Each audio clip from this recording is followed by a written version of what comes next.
Namumutlang tinugo ni Padre Salve ang bahay ng Alferez upang ibalita ang isang panganib. Di ako mapapatay ng tao-tauhang yan. Utusan ko siya sa isang tadyak, anang Alferez, na inakalang si Linares ang panganib na tinutukoy ng kura. Sinabihan siya ng kura na makinig. May nangumpisal sa aking babae. Pagdating ng alas 8 ng gabi, lulusubin ang kwartel, papasukin ang kumbento, at papatayin tayong mga Espanyol. Lataranta ang Alferez. Di ako papayag na dakpin mo ang umpisal, sabi ng kura. Luklukan ng Diyos ang kumpisalan. Pinayuhan niya ang Alferez na maghanda, armasan ng mga sibil at magmasid. Pinagpadala rin siya ng 4 na sundalo sa kumbento at alertuhin ng patrolya. Hingi ako ng tulong sa ibang garison, anang Alferez. Wag! Makakahalata sila at di na itutuloy ang pakana. Kailangang mahuli niyo sila ng buhay at paaminin. Makatatanggap kayo ng medalyang krus at bituin. Ilista lang niyo, ako ang nagbigay sa inyo ng babala. Sa eksena na ito, si Padre Salve ay pumunta sa bahay ng Alferez upang ipahayag ang isang panganib. Ang Alferez ay nagkamali at inakalang si Linares ang panganib na tinutukoy ni Padre Salve. Sinabi ni Padre Salve na may nangumpisal sa kanya na mayroong plano na lulusubin ang kwartel, papasukin ang kumbento at papatayin ang mga Espanyol. Nataranta ang Alferez at sinabi niya na hindi siya papayag na dakpin ang nangumpisal dahil ang kumpisalan ay isang sagradong lugar. Pinayuhan ni Padre Salve ang Alferez na maghanda at magmasid. Nagpadala rin siya ng mga sundalo sa kumbento upang mag-alerto. Ang Alferez ay nais humingi ng tulong sa ibang garison. Ngunit sinabi ni Padre Salve na hindi ito magiging maganda dahil baka mahalata ng mga taong may masamang balak at hindi na ituloy ang kanilang plano. Sa halip na pinayo ni Padre Salve na mahuli ang mga taong ito ng buhay at paaminin. Bilang gantipala, ipinangako niya na magkaroon sila ng medalyang krus at bituin. Ang Alferez ay pinayuhan na ilista si Padre Salve bilang nagbigay sa kanila ng babala. Samantala, patakbong pumanhik si Elias sa bahay ni Ibarra. Tinawag siya sa laboratorio. Kayo pala, Elias, nakalimutan kong itanong sa inyo ang ngalan ng Espanyol na tinirhan ng inyong lolo. Pero sinabi ni Elias na iba ang kanyang sadya. Tingnan niyo ang mga kawayang ito, tuloy ni Ibarra. Nilapit iyon sa ningas. Natuklasan kong di basta nasusunog ang kawayang ito. Di mahalaga ngayon ang kawayan nyo. Kunin nyo ang mahalagang nyong papeles at tumakas na kayo. Sigaw ni Elias. Nabitawan ni Ibarra ang hawak na kawayan. Sunugin nyo ang lahat ng makapagpapahamak sa inyo at magtago na kayo sa isang ligtas na lugar. Ibininyag niya may malaking sabuatan na ibinibintang kay Ibarra. May binayarang mga taong maaaring may pag-aalsang maganap sa gabing iyon. Panginoon, bulalas ni Ibarra. Ani Elias, nakatagpo niya ang pinuno pero di niya kilala. Saan ako tatakas? May naghihintay sa akin ngayong gabi. Si Maria Clara ang tinutukoy ni Ibarra. Sa ibang bayan sa Maynila, sa bahay ng isang awtoridad, para di masabing kasabwat kayo ng mga utak ng kilusan, ani ni Elias. At kung mismo ako ang magsuplong ng kasabuatan, magiging taksil at duwag kayo sa mga nakumbinsing sumama sa pag-aalsa. Sasabihin nilang nagpakana kayo't nag-umang sa kanila sa bitag ng Guardia Civil. Marami pang alinlangan si Ibarra, pero pinagdiinan ni Elias ang panganib. Kung gayon, tulungan niyo ako piliin ang papeles sa karpeta ng aking ama. Taranta ang dalawa sa pag-aayos. Binabasa ang mga sulat, pinupunit ang ilan, itinatago ang iba, hanggang napatigil si Elias ng dilat, nangatal ang kamay, at itinanong kay Ibarra kung ano nito si Don Ibarramindia. Lolo ko siya sa tuhod, sagot ni Ibarra. Vasco ba sila? Vasco nga, bakit? Kuyom na ni Elias ang mga daliring nakadiin sa noo. palapit na nakatingin kay Ibarra. Alam niyo ba kung sino si Don Pedro Ibaramendia? Siya ang tampalasang sumira sa dangal ng lolo ko. Naging sanhi ng aming kasiwaang palad at hinahanap ko. Ipinagkaloob kayo sa akin ng Diyos. Kayo ang mananagot sa akin ng aming kasawian. Di na malaya ni Ibarra na niyugyog na siya sa balikat. Tignan niyo ako ng mabuti. Ako ang naghirap, kayo ngayon buhay at nagpapasasa. Hibang na tinakbo ni Elias ang maliit na koleksyon ng mga sandata. Hinablot ang 2 punyal pero hinayaang malaglag ang mga iyon sa kamay. Nakatinging parang baliw kay Ibarra na di makakilos. Anong gagawin ko? Anas niyang patakbong nilisan ang bahay. Sa eksena na ito, si Elias ay pumunta sa bahay ni Ibarra at sila ay nag-usap sa laboratorio. Si Ibarra ay tinanong si Elias tungkol sa pangalan ng Espanyol na tinirhan ng kanyang lolo. Ngunit sinabi ni Elias na may ibang dahilan siya para pumunta doon. Ipinaliwanag ni Ibarra na natuklasan niya na hindi basta nasusunog ang mga kawayang ito. Ngunit sinabi ni Elias na hindi na mahalaga ang mga kawayang at dapat nilang kunin ang mga mahalagang dokumento at tumakas. Ipinahayag ni Elias na may malaking sabuatan na ibibintang kay Ibarra at may posibilidad na pag-aasa ng gabing iyon. Nabigla si Ibarra at sinabi niya na may naghihintay sa kanya na si Maria Clara.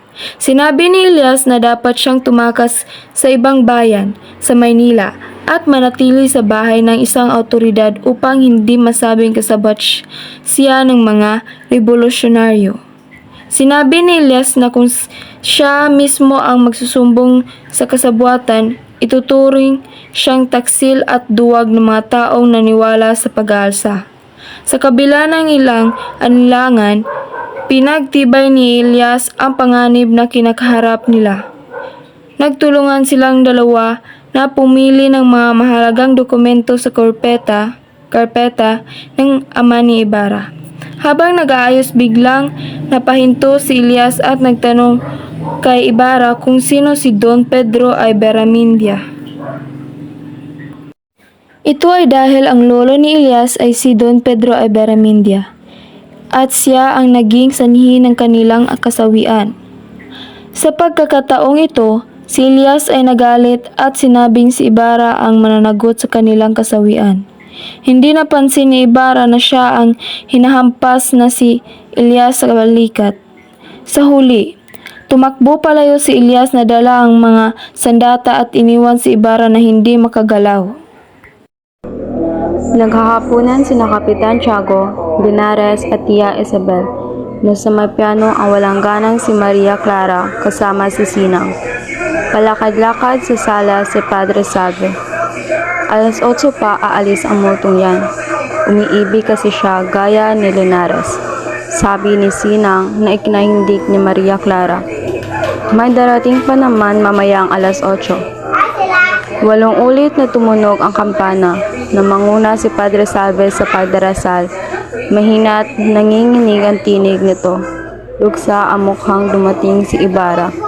Tumayot sa salubungin siya ni Maria Clara na marinig nila ang putukan.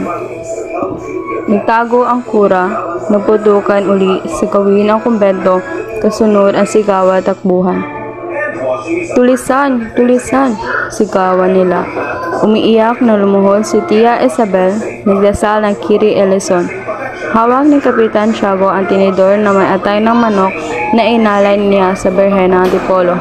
Puno ng pagkain ang bibig ni Linares. Magkayakap sina Maria Clara at Sinang. Namutlat di nakakilo si Ibarra. Dumating ang alferez at sinabing wala nang dapat ikatakot.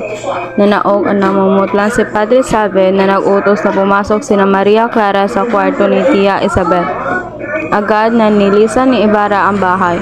May ugong sa kanyang mga tenga at mabuhay ang paghakbang. Pagka-uwi ni Ibarra, naganda siya ng isang maleta. Kinuha niya sa kahambakal ang lahat ng salapit sinilid sa sako. Tinapon ang mga alahas. Kinuha sa sabitan ang larawan ni Maria Clara.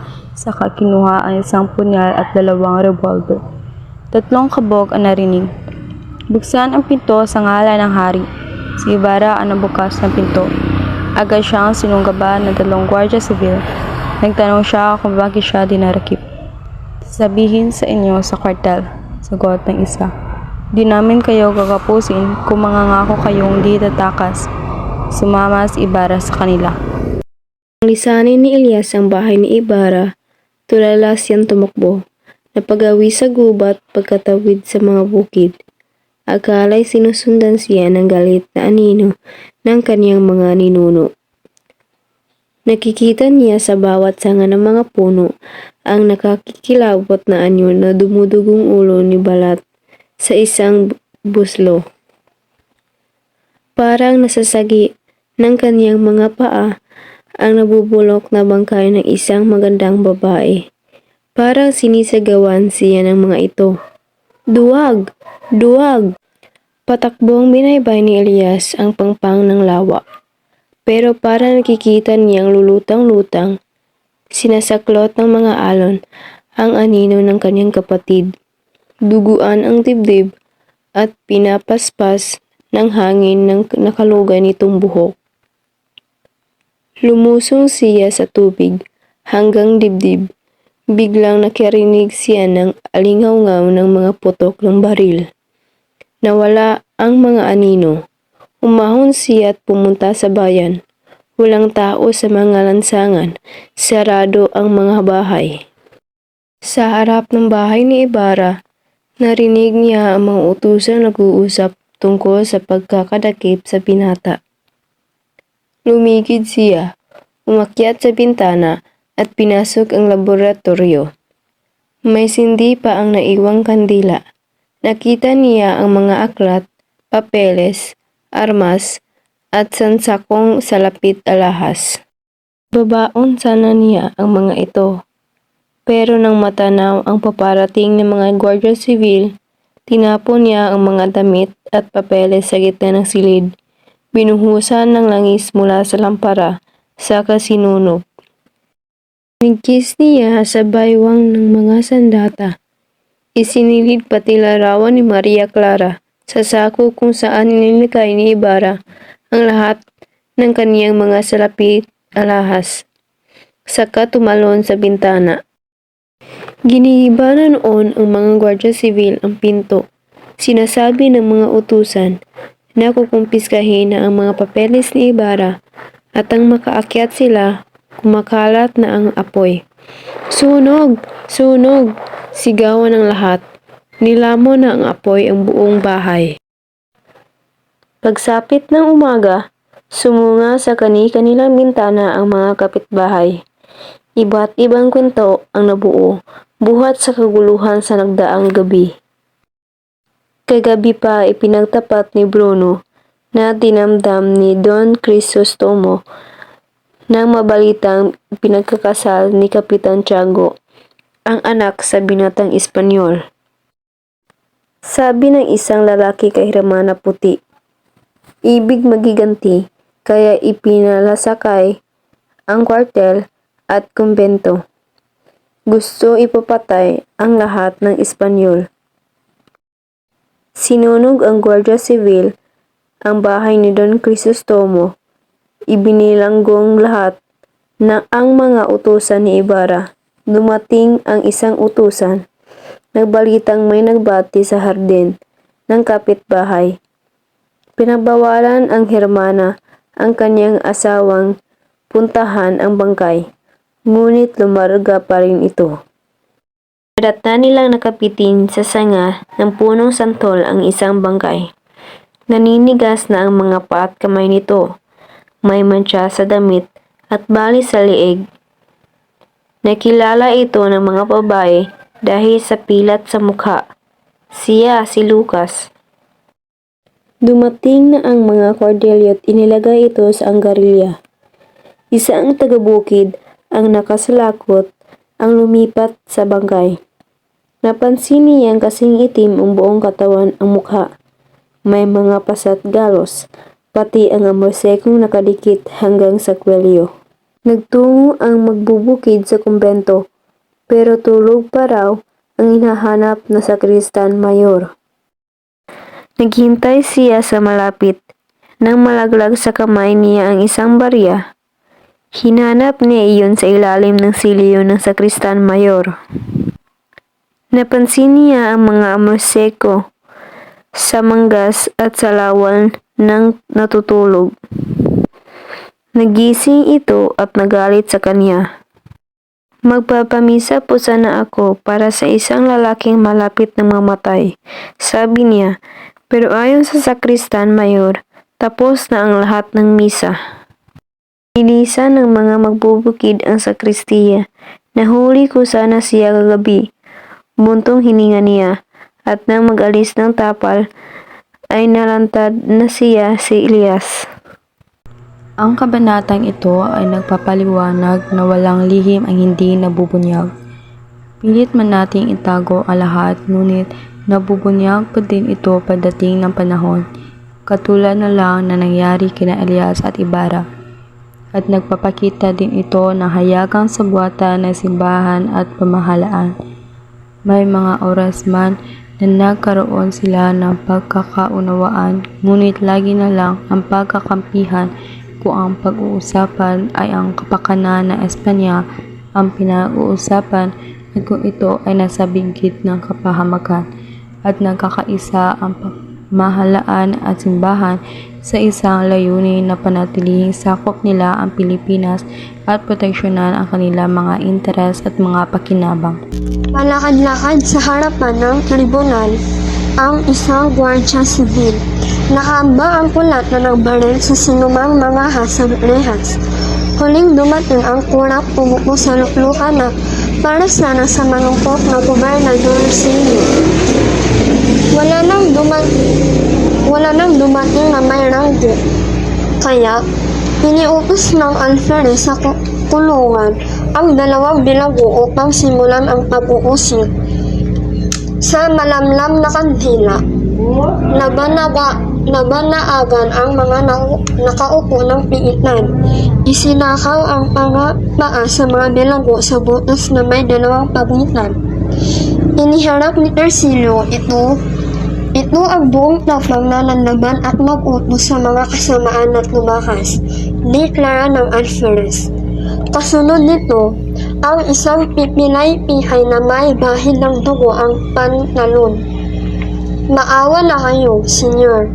Di na ako papasok sa patio. Iyak nito. Masigaw na tumango si Tersilio na may kinalaman sa pagsalakay ni Ibarra. Ibinantilong namin ang amang pinatay niyo sa palo. Hanapin niyo ang dalawa niyong kasamahan. Inihulog namin sila sa bangin. Doon na sila mabubulok. Lumingin ang alferez sa sarhento. Saka nagsabing, dalhin yan sa mga bangkay. Nasa sulok ng patio ang 5 bangkay, nakatambak sa isang lumang kariton at natatakpan ng sirang banig. Nakilala ni Tersilio ang bangkay ni Pedro, asawa ng babaeng Balyo, ni Lucas na may lulid na nakasilo sa liit at si Bruno na nagtad ng puson ang bayoneta. Kilala mo sila? Di sumagot si Tersilio. Paulit-ulit na lumates sa lihon nito ang yanto. Ibinako siya sa bangko. May bahid ng dugo ang pusas. Nang busalan siya, nakita sa mga mata niya ang kasiyahan. Hanggang sa bulungan si Doña Consolacion ang asawa. Dalhin sa balon. Ibiniti ng patiwari si Tersilio sa isang balon. Umuusan siya ng panalangin. Magtapat ka na, mamamatay ka rin lang, sabi ng sekretaryo ng tribunal.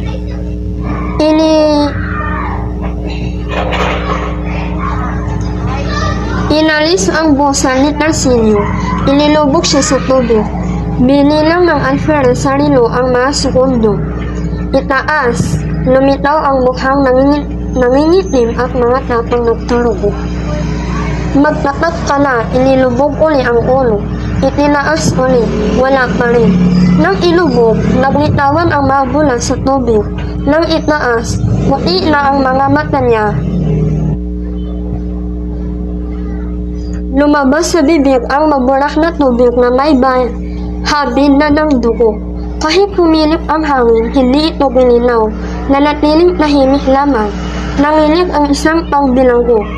Senyor, sasabihin pong lahat ang ibig niyo. Tinanong ang pangalan nito. Andong sinto po. Nagtawanan ang lahat. Nang tanungin kung sino ang may utos ng pagsalakay sa kwartel, ang sakit, ang sagot, wala po. Kung bakit nasapat yun ng pagkaputukan kagabi. Ang sagot, biyanan nito ang may kasalanan. Puro panis po ang ipinapakakain sa akin. Natayo na po ako ng magputukan. Itinali ko po ang aking salawan. Minuto ito ng humagilik na yanto. Sa bilangguan, dalhin sa kabisera mamayang hapon, utos ng alferes. Ito ay isang kaganapan sa kwento kung saan si Tarsilo ay dedesisyonan na mamatay sa pamamagitan ng pagbuo sa kanya sa panon. Siya ay napilitang magsalita matapos ang matagal na pananahimik sa huli. Isang bilanggo ang nagbigay ng mga impormasyon na kung sino talaga ang nanay sa Ialis na sa bayan ang mga bilanggo. Nag-iiyak at pabalik ang kanilang mga kaanak, kumbento, kwartel at tribunal. Pero nagkunwang may sakit ang kura. Nagdagdag ang alferes ng mga gwardya sibil. Lalong naging hangal ang gobernador Silio sa harapan ng bilangguan. May mga naglalupusay na sa lupa at tinatawag ang mga mahal nila sa buhay. Patakbo-takbo si Doray, asawa ni Don Filipo, umiiyak pati ang kilik na anak. Sinabihan siyang umuwi na baka lagnatin ang anak. Pabalik naman ang asawa mo dahil walang kasalanan. Pero nagpalahaw lang ito. Oo, kung patay na kami, umiyak si Kapitana Tinay. Tinatawag ang anak na si Antonio, matapang na nakititig si Kapitana Maria sa mga rehas na nagkakulong sa kanyang mga kambal. Naroon din ang biyena ni Andong, nagtatalumpati, pinarusahan umano ang manugang dahil may bagong salawal. Litong palakad-lakad ang guro. Nakaitim si Nior Juan. Nang dumating sa harap ng tribunal ang isang karaong walang bubong at hila ng dalawang lalaking baka, pinaligiran ito ng madlang may bantang lansagin ito. Gusto niyo bang maglakad sila? Sansala ni Kapitana Maria. Pagkapwesto ng 20 sundalo, pinalabas na ang mga bilanggo. Nagkangiti si Don Filipino na sinagot ng hagulhol at pagpipilit mayakap ng asawa. Lumitaw si Antonio, umiiyak na ay kinisigaw ng abang ng mga anak.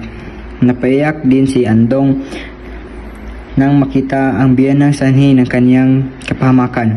Nakagapos ang dating seminaristong si Albino, gaya ng kambal ng mga anak ni Kapitana Maria. Huling lumabas si Ibarra, di nakapagos. Nasa gitna ng dalawang gwardya civil. Sinigawan siya ng duwag at dapat ipabitan. Di nakatiis ang isang kamag-anak ni Albino, dumampot ng isang batot hinagi sa kanya. Gumayang iba pa, sinabi na lang ni Ibarra sa sarili na iyon na ang pahimakas sa kanya ng inibig na bayan.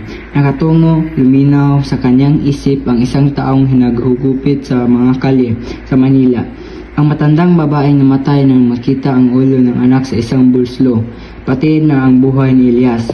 Walang mga kaibigang naghatid ng tingin sa kanya. Pati si Sinang ay pinagbawalang umiyak ng amang si Kapitan Basilio. Tanging ang mga pusyoso ang nahabag na daanan ni Ibarra ang umusok panglabi ng kanilang bahay. Ang tahanan ng kanyang mga ninuno, ang sinilangan niya at saksi sa mga alaala ng kanyang kamusat pagbibinata, bumukal ang luhang matagal niyang pinigil. Napatungo siya mula sa isang mataas na lugar, pinapanood siya ni Pilosopo Tasio na di nakarating sa tribunal dahil sa sakit. Kinabukasan, natagpuan siyang patay ng ilang pastol sa bangad ng kanyang bahay. Ang teksto ay nag-isa sa larawan ng isang malungkot at dramatikong eksena kung saan ang mga bilanggo ay inalis na sa bayan. Ang mga kamag-anak ng mga bilanggo ay nagdadalamhati, nag-iwan ng masilimuot na damdamin sa lahat ng mga tao sa paligid.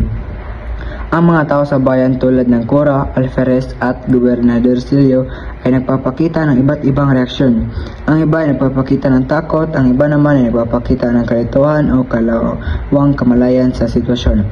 Ang mga bilanggo ay pinakita bilang mga taong may iba't ibang emosyon, mayroong nakangiti, mayroong umiiyak at mayroong tahimik na nagabang sa kanilang kapalaran. Ang mga ito ay nagpapakita ng kahalagahan ng pag-asa, pag-ibig at sakripisyo. Ang huling bahagi ng teksto ay nagpapakita ng isang malalim na pangungulila at kalungkutan kung saan si Ibarra, ang pangunahing karakter, ay naglalakbay sa kanyang nakaraan habang tinitingnan ang mga labi ng mga kanyang bahay. Ito ay nagpapakita ng kanyang kalungkutan at pagkabigo. Ngunit patuloy siyang nakapagtatatag. Ang teksto ay isang malalim na pagsusuri sa mga damdamin at karanasan ng mga tao sa panahon ng kaguluhan at kawalan ng katiyakan. Ito ay nagpapakita ng kahalagaan ng pag-asa, pag-ibig at sakripisyo sa harap ng mga hamon at pagsubok. Kumalat ang balita, nagulo ang mga tahanan, naligalig ang mga kumbento. Lihim na nagpulong ang mga kura mula sa malalayong lugar. May nangansyaw sa liberal na gobernador general, may nagsabing alumno si Ibarra ng Ateneo na umano'y pinanggagalingan ng mga filibustero. Sinisi ng asawa si Kapitan Tinong, ang nag-anyaya kay Ibarra na kumain sa bahay nito. Kung lalaki sana ako, harap ako ngayon din sa Kapitan General para kusal lumaban sa mga nag-alsa. Ani Kapitan na Tenchang. Di mo ba nabasa sa El Diario de Manila na nasupil ng buong dahas ang mga rebelde? Sagot ni Kapitan Tino. Kahit na, dapat kang humarap gaya na ginawa ng iba noong 1872. Di sila napagbintangang kasabwat, anang kapitana. Ganoon din ang ginawa ni Padre Burgos. Pero, hindi natapos ang sasabihin ni Kapitan Tinong, biglang tinakpan ng asawa ang kanyang bibig. Gusto mo bang bitayin sa bagong bayan? Di mo ba alam nang bagiting mo lang ang ngalang yan, mahahatulan ka na ng kamatayan na walang paglilitis? Kumalat ang balita, kaya'y sekretong nagpulong ang mga kura sa malayo. Sinisi ng Kapitana Tenchang ang kanyang asawa dahil sa pag-imbita nito kay Ibarra na kumain sa kanila. Sabi ni Tenchang na dapat siyang humarap gaya ng iba noong 1872. Ang sagot naman ni Kapitan Tinong ay ganoon din ang ginawa ni Padre Burgos, kaya tinakpa ng asawa ang kanyang bibig dahil kung may nakarinig doon ay hahatulan ng kamatayan.